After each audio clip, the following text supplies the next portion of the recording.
ಇದೇ ಬರುವ 20ನೇ ತಾರೀಕು ಸೋಮವಾರದಂದು ಪುತ್ತೂರಿನ ಜೂನಿಯರ್ ಕಾಲೇಜಿನ ಈ ಗ್ರೌಂಡಿನಲ್ಲಿ ಅಶೋಕ ಜನಮನ ಎನ್ನುವ ಕಾರ್ಯಕ್ರಮ ನಡೀಲಿಕ್ಕಿದೆ. ಇವತ್ತು ಅದಕ್ಕೆ ಚಪ್ಪರ ಮುಹೂರ್ತ ಕಾರ್ಯಕ್ರಮ ನಡೆದಿದೆ. ಎಲ್ಲ ಬಂಧುಗಳು ಹಿತೈಷಿಗಳು ಇಲ್ಲಿ ಬಂದಿದ್ದಾರೆ. ನಾಡಿದ್ದು ಪೂರ್ತಿ ಕಾರ್ಯಕ್ರಮವನ್ನು ಅದಕ್ಕೆ ಸಹಕಾರ ಕೊಡುವಂಥ, ಅದರ ಜವಾಬ್ದಾರಿಯನ್ನು ಕೊಂಡಿರುವಂಥ ಎಲ್ಲ ಪ್ರಮುಖರು, ನಮ್ಮ ಪಕ್ಷದ ನಮ್ಮ ಮಾರ್ಗದರ್ಶಕರು ಎಲ್ಲ ಈ ಕಾರ್ಯಕ್ರಮದಲ್ಲಿ ನಮ್ಮ ಜೊತೆಯಲ್ಲಿ ಇವತ್ತು ಸೇರಿಕೊಂಡಿದ್ದಾರೆ. ನಾಡಿದ್ದು ಸುಮಾರು 1 ಲಕ್ಷ ಜನರಿಗೆ ನಾವು ಅನ್ನ ಸಂತರ್ಪಣೆ, ವಸ್ತ್ರ ವಿತರಣೆ ಮತ್ತು ಸಭಾ ಕಾರ್ಯಕ್ರಮ, ಈ ಕಾರ್ಯಕ್ರಮದಲ್ಲಿ ನಮ್ಮ ರಾಜ್ಯದ ಮುಖ್ಯಮಂತ್ರಿಗಳಾದಂಥ ಮಾನ್ಯ ಸಿದ್ದರಾಮಯ್ಯ ಅವರು ಈ ಕಾರ್ಯಕ್ರಮದಲ್ಲಿ ಭಾಗಿಯಾಗ್ತಾರೆ. ಮತ್ತು ಬೇರೆ ಬೇರೆ ಪ್ರಮುಖರು, ಈ ದಕ್ಷಿಣ ಕನ್ನಡ ಜಿಲ್ಲೆಯ ಉಸ್ತುವಾರಿ ಸಚಿವರು ಮತ್ತು ನಮ್ಮ ವಿಧಾನಸಭೆಯ ಸಭಾಧ್ಯಕ್ಷರಂಥ UT ಖಾದರ್ ಅವರು ಈ ಕಾರ್ಯಕ್ರಮದಲ್ಲಿ ಭಾಗವಹಿಸ್ತಾರೆ. ಸುಮಾರು 1 ಲಕ್ಷ ಜನರಿಗೆ ಬಟ್ಟಲು, ಪಿಂಗಾಣಿ, ತಟ್ಟೆ, ಗ್ಲಾಸು ಜೊತೆಗೆ ಒಂದು ವರ್ಷವನ್ನು ಕೂಡ ವಿತರಣೆ ಮಾಡುವಂಥ ಯೋಜನೆಯನ್ನು ಮಾಡಿಕೊಂಡಿದ್ದೀವಿ. ಸುಮಾರು 4 ಕೋಟಿ ರೂಪಾಯಿ ವೆಚ್ಚದಲ್ಲಿ ಈ ಕಾರ್ಯಕ್ರಮವನ್ನು ಮಾಡ್ತೀವಿ.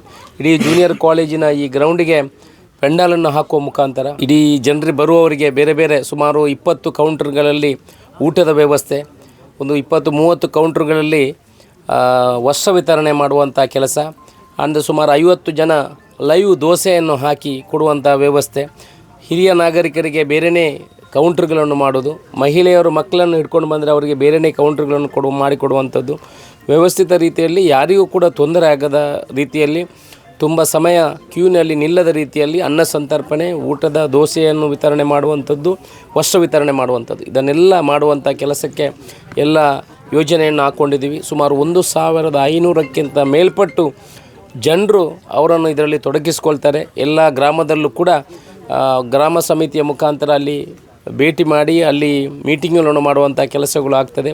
ಇದು ಇಷ್ಟೊಂದು ಜನ ಸೇರಿಸಬೇಕಿದ್ರೆ ಯಾವುದೇ ವಾಹನದ ವ್ಯವಸ್ಥೆಗಳನ್ನು ನಾವು ಮಾಡುವುದಿಲ್ಲ. ಜನರು ಸ್ವಂತ ಇಚ್ಛೆಯಿಂದ ನಮ್ಮ ಟ್ರಸ್ಟಿನಲ್ಲಿ ಈ 13 ವರ್ಷದಿಂದ ಮಾಡಿಕೊಂಡು ಬಂದಂಥ ಕಾರ್ಯಕ್ರಮದ ಪ್ರಯೋಜನವನ್ನು ಪಡ್ಕೊಂಡವರು ಸುಮಾರು 25-30 ಸಾವಿರ ಜನ ಇದ್ದಾರೆ. ಅವರ ಜೊತೆ ಅವರ ಕುಟುಂಬದವರು ಸ್ವ ಇಚ್ಛೆಯಿಂದ ಈ ಕಾರ್ಯಕ್ರಮದಲ್ಲಿ ಭಾಗವಹಿಸೋದಾಗ್ತದೆ. ಮಾಧ್ಯಮದ ಮೂಲಕ ವಿನಂತಿ ಮಾಡಿಕೊಳ್ಳುವಂಥದ್ದು, ಈ ಕಾರ್ಯಕ್ರಮದಲ್ಲಿ ತಾವೆಲ್ಲ ಭಾಗಿಯಾಗಬೇಕು. ಈ ವ್ಯವಸ್ಥೆಯನ್ನು, ಈ ವಸ್ತ್ರ ವಿತರಣೆಯನ್ನು ತಾವೆಲ್ಲ ಪಡ್ಕೊಳ್ಬೇಕು, ಪ್ರೀತಿಯಿಂದ ಪಡ್ಕೊಳ್ಬೇಕಂತ ನಿಮ್ಮ ಮೂಲಕ ವಿನಂತಿ ಮಾಡ್ಕೊಳ್ತೀನಿ. 4 ಎಕರೆಯಲ್ಲಿ 3.5-4 ಎಕರೆಯಲ್ಲಿ ಪೆಂಡಾಲ್ ಹಾಕ್ತಾರೆ. ಅದರಲ್ಲಿ 50% ಜರ್ಮನ್ ಟೆಂಟ್ ಇರ್ತದೆ ಮತ್ತು ಶೀಟ್ ಇರ್ತದೆ. ಆನಂತರ ಈ ವರ್ಷ ಹೆಚ್ಚಿನ ಭಾಗವನ್ನು ಶೀಟಿನಲ್ಲಿ ಕವರ್ ಮಾಡ್ತೇವೆ. ಮಳೆ ಬರಲಿಕ್ಕೆ ಯಾವ ತೊಂದರೆ ಆಗದ ಥರ, ಮಳೆ ಬಂದರೂ ಯಾವ ತೊಂದರೆ ಆಗೋ ಥರ ಶೀಟನ್ನು ಕವರ್ ಮಾಡ್ತೇವೆ. ಊಟದ ಕೌಂಟ್ರ್ಗಳನ್ನು ಬೇಕಾದಷ್ಟು ಊಟದ ಕೌಂಟ್ರ್ಗಳನ್ನು ಹಾಕ್ತೀವಿ, ವ್ಯವಸ್ಥಿತವಾಗಿ ಮಾಡ್ತೀವಿ. ನಮ್ಮ ಪುತ್ತೂರು ಶಾಸಕರಾದ ಅಶೋಕ್ ಕುಮಾರ್ ಅವರ ಹಿರಿಯರ ಕಾಲದಿಂದಲೂ ದೀಪಾವಳಿಯ ದಿವಸ ವಸ್ತ್ರ ವಿತರಣಾ ಕಾರ್ಯಕ್ರಮವನ್ನು ಹಿರಿಯರ ಕಾಲದಿಂದಲೂ ನಡೆಸಿಕೊಂಡು ಬಂದಿದ್ದಾರೆ. ಅದು ಈಗ ಅಕ್ಷಯವಾಗಿ ಅಶೋಕ್ ಕುಮಾರ್ ಅವರ ಈಗ ಸಾರಥ್ಯದಲ್ಲಿ ಮಹಾಲಿಂಗೇಶ್ವರ ದೇವರ ಮಣ್ಣಲ್ಲಿ ಇವತ್ತು 1 ಲಕ್ಷಕ್ಕಿಂತಲೂ ಹೆಚ್ಚು ಜನರ ಒಂದು ಇದರಲ್ಲಿ 20 ತಾರೀಕಿಗೆ ಈ ಕಾರ್ಯಕ್ರಮ ನಡೆಯಲಿದೆ. ಇವತ್ತು ಬೆಳಿಗ್ಗೆ ಮಹಾಲಿಂಗೇಶ್ವರ ದೇವರಿಗೆ ತುಪ್ಪ ದೀಪ ಉರಿಸಿ ನಂತರ ಬಿಲ್ಲಪತ್ರೆ ಹೂವನ್ನು ಸಮರ್ಪಣೆ ಮಾಡಿ ಅಲ್ಲಿ ಪ್ರಾರ್ಥನೆ ನಡೆಸಿ ಅವರು ಇವತ್ತಿಲ್ಲಿ ನಮ್ಮ ಬೋರ್ಡ್ ಹೈಸ್ಕೂಲ್ನ ಗ್ರೌಂಡಿನಲ್ಲಿ ಚಪ್ಪರ ಮುಹೂರ್ತವನ್ನು ಬಹಳ ಒಂದು ವ್ಯವಸ್ಥಿತ ರೂಪದಲ್ಲಿ ಈಗ ನಡೆಸಿದ್ದಾರೆ. ಇನ್ನು ಮುಂದೆ 20ನೇ ತಾರೀಕಿಗೆ ಈ ಕಾರ್ಯಕ್ರಮವು ರಾಜ್ಯ ಮಟ್ಟದ ಇಡೀ ರಾಜ್ಯವೇ ತಿರುಗಿ ನೋಡುವಂಥ ಕಾರ್ಯಕ್ರಮವು ಇವತ್ತು ಆಗಲಿದೆ.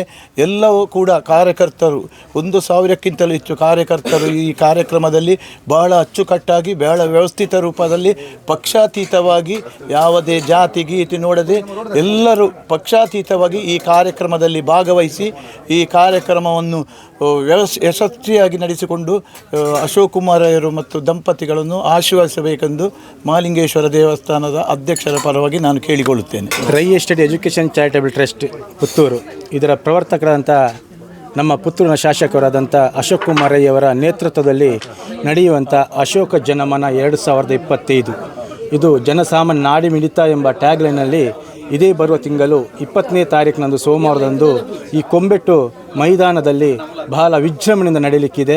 ಇದರಲ್ಲಿ ಸುಮಾರು 1 ಲಕ್ಷಕ್ಕಿಂತ ಮೇಲ್ಪಟ್ಟು ಜನರಲ್ಲಿ ಪಾಲ್ಗೊಳ್ಳುವಿಕೆ ಆಗಲಿಕ್ಕಿದೆ.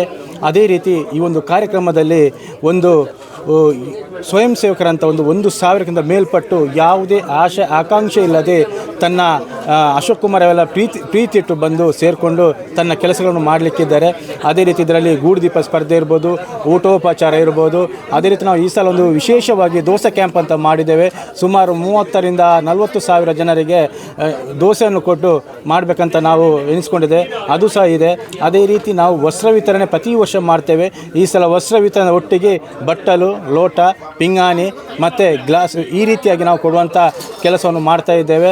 ಹೋದ ವರ್ಷ ಸಹ ನಾವು 70,000ರಿಂದ 80,000 ಜನರಿಗೆ ನಾವು ಈ ಒಂದು ಕಾರ್ಯಕ್ರಮವನ್ನು ಯಶಸ್ವಿಗೊಳಿಸಿದ್ದೇವೆ. ಈ ಸಲ 1 ಲಕ್ಷಕ್ಕಿಂತ ಮೇಲ್ಪಟ್ಟು ಜನ ಬಂದರೂ ಸಹ ನಾವು ಈ ಕಾರ್ಯಕ್ರಮವನ್ನು ಯಶಸ್ವಿಗೊಳಿಸಲಿಕ್ಕೆ ನಾವು ಸನ್ನದ್ಧರಾಗಿದ್ದೇವೆ ಅಂತ ಹೇಳಲಿಕ್ಕೆ ನಾನು ಇಚ್ಛೆಪಡ್ತೇನೆ. 2025ನೇ ಇಸವಿಯ ಅಕ್ಟೋಬರ್ 20ನೇ ತಾರೀಕಿನ ದಿನದಂದು ನಾವು ದೀಪಾವಳಿಯ ದಿನಾಚರಣೆಯ ದಿವಸ ಅಶೋಕ ಜನಮನ ಎಂಬ ಕಾರ್ಯಕ್ರಮವನ್ನು ಆಯೋಜಿಸಿದ್ದೇವೆ. ಪ್ರತಿ ವರ್ಷ ನಾವು ಈ ಕಾರ್ಯಕ್ರಮವನ್ನು ಮಾಡ್ತಾ ಇದ್ದೇವೆ. ಈ ವರ್ಷ ಅಕ್ಟೋಬರ್ 20ನೇ ತಾರೀಕಿಗೆ ಮಾಡ್ತಾ ಇದ್ದೇವೆ. ಎಲ್ಲರ ಸಹಕಾರ ಬೇಕು. ಎಲ್ಲರೂ ಬಂದು ಈ ಕಾರ್ಯಕ್ರಮದ ಸದುಪಯೋಗವನ್ನು ತಗೊಳ್ಬೇಕು ಅಂತ ಎಲ್ಲರ ಹತ್ರ ಸಹ ಕೇಳಿಕೊಳ್ತೇನೆ. ಅಕ್ಟೋಬರ್ 20ಕ್ಕೆ ನಮ್ಮ ಮಾನ್ಯ MLA ಅವರಾದ ಶ್ರೀ ಅಶೋಕ್ ಕುಮಾರ್ ರೈ ಅವರು ದೀಪಾವಳಿಯ ಪ್ರಯುಕ್ತ ಅಶೋಕ ಜನಮನ ಹೇಳುವ ಒಂದು ಪ್ರೋಗ್ರಾಮನ್ನು ಇಟ್ಟಿದ್ದಾರೆ. ಇದೇ ಗ್ರೌಂಡ್ ನಮ್ಮ ಕೊಂಬೆಟ್ಟು ಕಾಲೇಜ್ ವಠಾರದಲ್ಲಿ. ಹಾಗೆ ಈ ಕಾರ್ಯಕ್ರಮವನ್ನು ಯಾವುದೇ ಪಕ್ಷಭೇದವಿಲ್ಲದೆ ಎಲ್ಲ ಮಹಿಳೆಯರು ಅದರಲ್ಲಿಯೂ ಎಲ್ಲರೂ ಬರಬೇಕು. ಅದರಲ್ಲೂ ಕೂಡ ನಮ್ಮ ಮಹಿಳೆಯರು ಹೆಚ್ಚಿನ ಸಂಖ್ಯೆಯಲ್ಲಿ ಭಾಗವಹಿಸಿ ಈ ಯಾವುದೇ ಪಕ್ಷ, ಜಾತಿ, ಮತ ಯಾವುದೇ ಭೇದವಿಲ್ಲದೆ ಎಲ್ಲರೂ ಬಂದು ಈ ಕಾರ್ಯಕ್ರಮವನ್ನು ಯಶಸ್ವಿ ಮಾಡಿಕೊಡಬೇಕಾಗಿ ಎಲ್ಲರಲ್ಲಿಯೂ ಕಳಕಳಿಯಾಗಿ ವಿನಂತಿಸಿಕೊಳ್ಳುತ್ತಿದ್ದೇನೆ. ಏಕೆಂದರೆ ನಮ್ಮ ಶಾಸಕರು ಈಗ ಪುತ್ತೂರಿನ ಒಂದು ಮಾಣಿಕ್ಯ ಅವರು ಉತ್ತಮವಾದ ಕೆಲಸಗಳನ್ನು ನೆರವೇರಿಸಿಕೊಡ್ತಾ ಇದ್ದಾರೆ. ಹಾಗೆ ಯಾರು ಬಂದರೂ ಇಲ್ಲ ಅನ್ನುವ ಒಂದು ಮಾತು ಅವರ ಬಾಯಲ್ಲಿ ಇದುವರೆಗೆ ಬಂದಿಲ್ಲ. ಇನ್ನು ಕೂಡ ಅವರು ಖಂಡಿತವಾಗಿಯೂ ನಮ್ಮ ಪುತ್ತೂರಿನ ಅಭಿವೃದ್ಧಿಗೆ ಖಂಡಿತವಾಗಿಯೂ ಉನ್ನತ ಮಟ್ಟದಲ್ಲಿ ನಮ್ಮ ಪುತ್ತೂರನ್ನು ಬೆಳೆಸಿಕೊಡುತ್ತಾರೆ ಅಂತ ಹೇಳುವ ಒಂದು ಧೈರ್ಯ ನಮ್ಮಲ್ಲಿದೆ. ಹಾಗೆ ಈಗಾಗಲೇ ಎಲ್ಲ ಜನರಿಗೂ ಗೊತ್ತಾಗಿದೆ. ಹಾಗೆ ಹೆಚ್ಚಿನ ಸಂಖ್ಯೆಯಲ್ಲಿ ಎಲ್ಲ ಬೇರೆ ಬೇರೆ ತಾಲೂಕುಗಳಿಂದ ಹಾಗೆ ಬೇರೆ ಜಿಲ್ಲೆಗಳಿಗೆ ಕೂಡ ಈ ಹೆಸರು ಹರಡಿದೆ. ಇನ್ನಷ್ಟು ಇವರ ಕೀರ್ತಿ ಎತ್ತರಕ್ಕೆ ಬೆಳೆಯಲಿ ಎಂದು ನಾನು ಆ ಮಹಾಲಿಂಗೇಶ್ವರ ದೇವರಲ್ಲಿ ಕೇಳಿಕೊಳ್ತಾ ಇದ್ದೇನೆ.